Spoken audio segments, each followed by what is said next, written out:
Hi everyone, it's me Darlene with Sheepish Bangs. Today would have been my husband Andy's 69th birthday, and I thought, I'm going to talk about him. I know I've talked about him in the past, but a lot of you don't know that I even was married probably, and because I haven't talked about him in a while, or I'll just say, my dead husband, stuff like that. So I just wanted to tell my story really quick again for anybody who doesn't know that yes, I was married for 16 years, but we were together a year before that. So we were together for 17 years. I met him when I was 14 and he was 18. I met him in Houston. And we stayed in touch. This is in 1975 we met.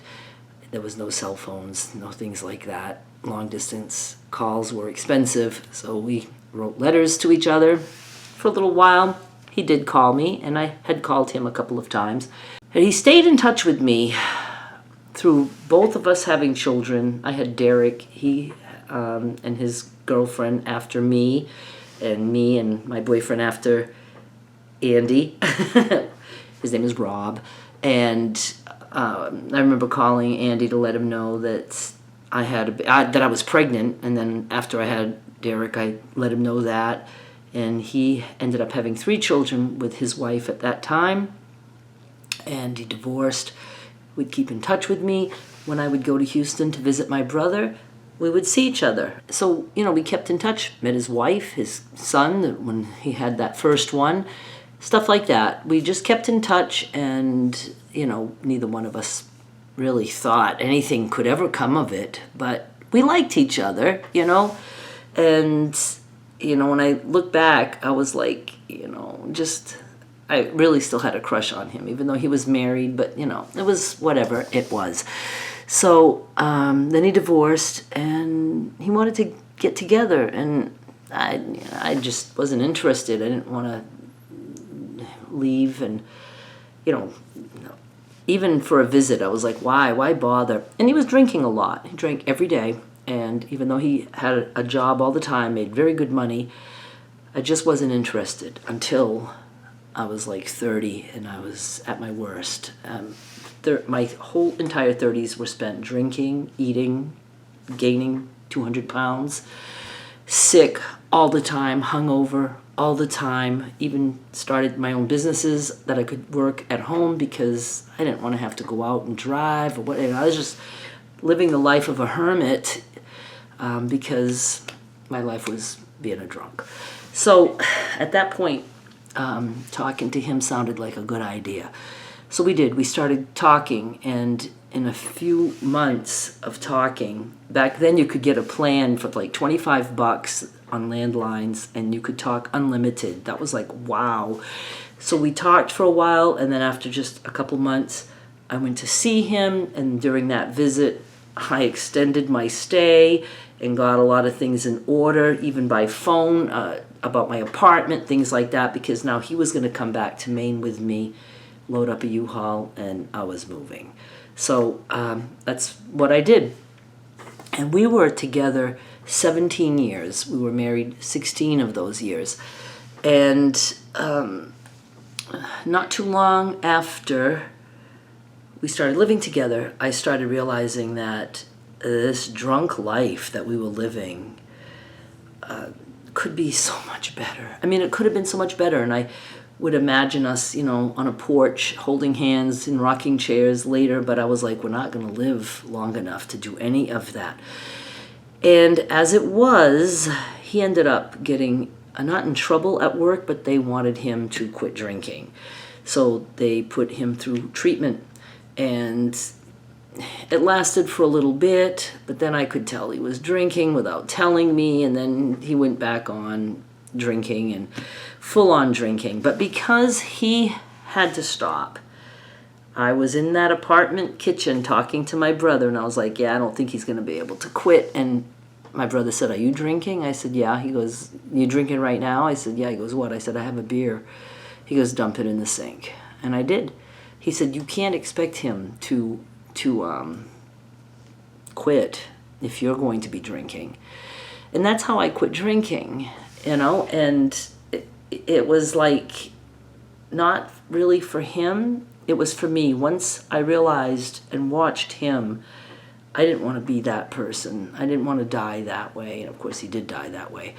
And so, but like I said, there was a little bit of time there where he wasn't drinking. He was trying, but it's just, it didn't work.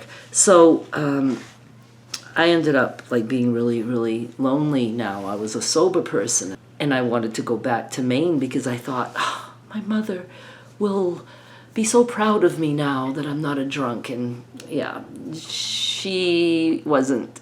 She liked it when I was miserable, and the daughter that she could put down, she wasn't happy that I was a sober person. Now, obviously,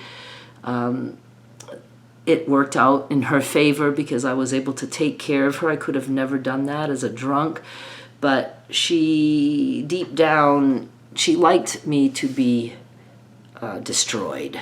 That felt good for her. I'm not saying she never liked that I was, sober. She didn't try to make me drink or things like that. But, I could tell. Because let's just say this. It didn't solve our problems. My mother was a narcissist. Didn't matter if I was sober. That didn't make her be a nice person. So, Andy ended up moving us back to Maine. I think, we were in Houston. I was in Houston with him for 3 years. Bought a house and everything. And sold the house after only a year because, he was getting laid off, and he had seniority, and I really believed that they knew he was going to still be drinking and stuff. So I think they just gave him an out. He got a nice severance pay. So he's like, you want to move? Now's the time. And I said, yes. So we moved, and he ended up getting a work in Portland, Maine. And I can't even remember. It's to do with oil and testing and all that stuff. So, which he did for many, many years and made very good money. And so, so he was there, and he was drinking, and I'm the one who said, I was so scared. He had fallen down the stairs twice. One time I thought he had broken his neck, and I couldn't wake him up at the bottom of the stairs all the way from the top, and he fell. And I was scared. And then one time he was going to work, and he was so drunk. He was so drunk, and I was so afraid because he had to travel like 40 miles. And I was so afraid he was going to get into an accident and not only kill himself, but kill somebody else and maybe not hurt himself and then have to go to prison. I even called the cops because I was like, you've got to find him and stop him because he is in danger of hurting himself and others. And they tried really hard, and they said, we couldn't find him. And I said, all right. And then he drives in the driveway, and I'm like, what are you doing here? He goes, I forgot something. So I call the cops right away again, and I'm like, he's here, he's going to be leaving. Can you please come? He came back home, and now he's going back to work. They still didn't get him. So I was like so worried, sick to my stomach all the time.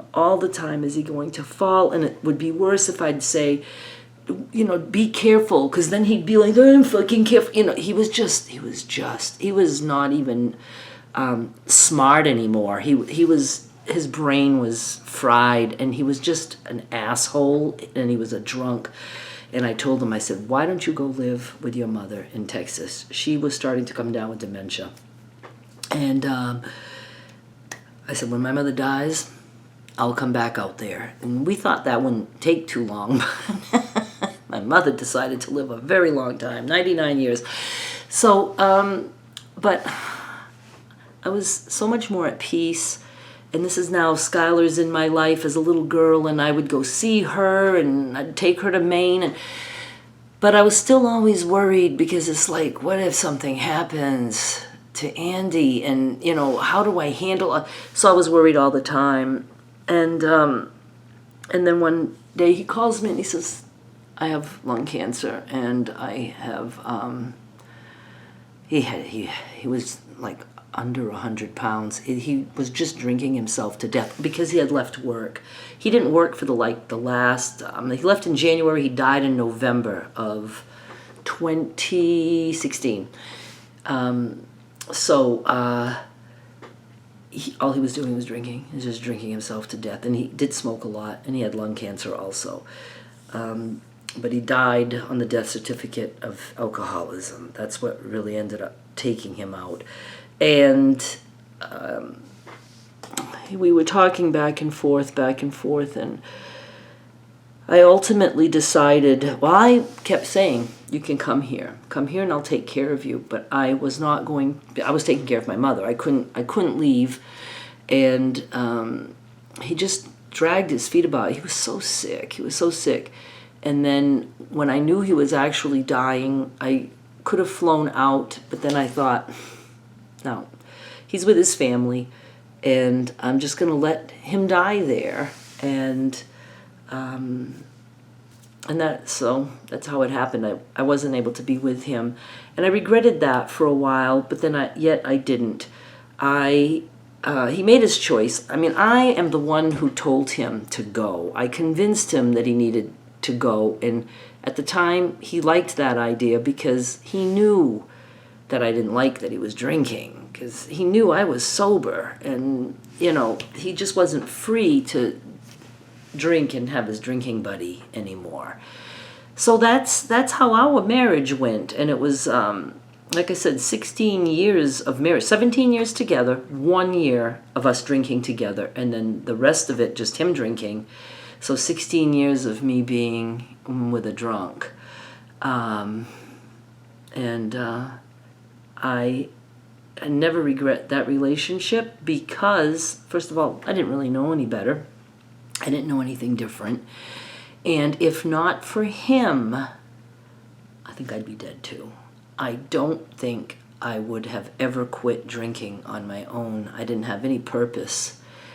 With him, I was able to get away from Maine and constantly being with my mother, even though I did fly home every 3 months and would stay a month. I was still the one taking care of my mother. My father could still drive at that time, but I would make their appointments and appointments for the dog and all that stuff. So every 3 months I would fly home. I'd bring everything, my fabric, my whole computer setup, the big old-fashioned monitors, bring all that with me, and I would go and I would stay a whole month there, and then I would go back. And so that's how I spent 3 years. So I was still the one in charge of taking care of not only my mother but my father. And then my father got sick with cancer, and that's when Andy said, we can go. I don't know if I accidentally called him Joe through this story. I change the names all the time. Joe's the only other man I've ever lived with. So I get confused sometimes. So, yeah, and so I'm very grateful that I had that experience, because that's what ended up getting me sober. I saw a glimpse of me and the man I loved, not being able to live together old, and I didn't like that.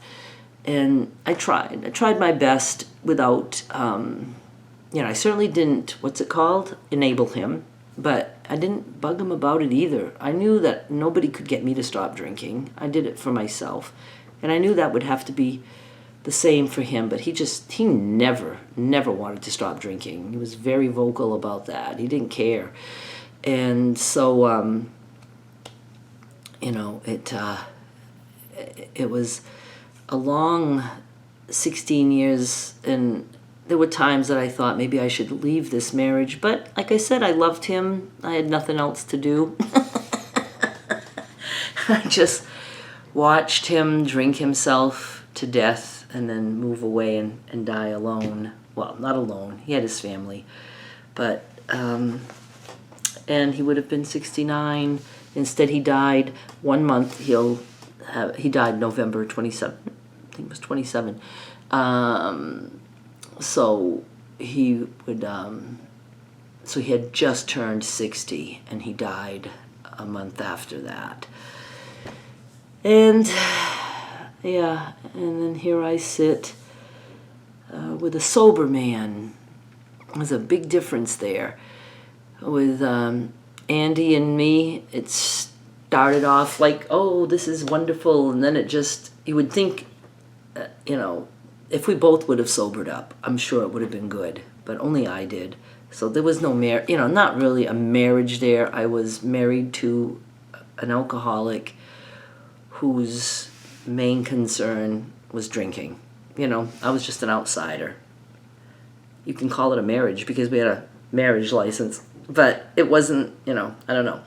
Joe and we got together, and it was like, gee, this is rough. It was rough from the beginning. I don't know what attracted us to each other so much as it did, but I really think it's because not only was Joe clean and sober, but he was a drunk and an addict. And I thought, at least we know each other in that way. We know what it's like. And we've had some rough patches, but it gets better. After a rough patch, it gets better. A lot of it is because I have learned so much more about myself in this relationship. And, and of course we know Joe is sick with diabetes and other things. So there is still that worry. But, we're just going to... It feels like more of a marriage than we're not married. But it's just a different kind of relationship, totally. You can't... I don't believe that any couples, if they were to be able to step away, like if even just one is drinking, if two are drinking, that's a fucking hot mess nightmare. I don't care what anybody says. If just one is drinking, the other one needs to realize that you're not, you don't have a full-on partner there, because the booze is always the boyfriend or the girlfriend. Always is going to come first. It certainly did with me. The booze was first before my own son. That's what I wanted, was the booze. So I just thought, since it was Andy's birthday today, that I don't even have a picture to show. We had no cell phones then. I mean, I do have things, I'm sure, somewhere. I've got maybe some videos. I don't know. But I don't have anything handy. And so anyway, I just thought I'd talk about him a little bit. And, it just was what it was. And we did have some good times and some fun. It's just sad. It's just sad to me. I'm just going to hang up now. Thanks so much for watching. Bye.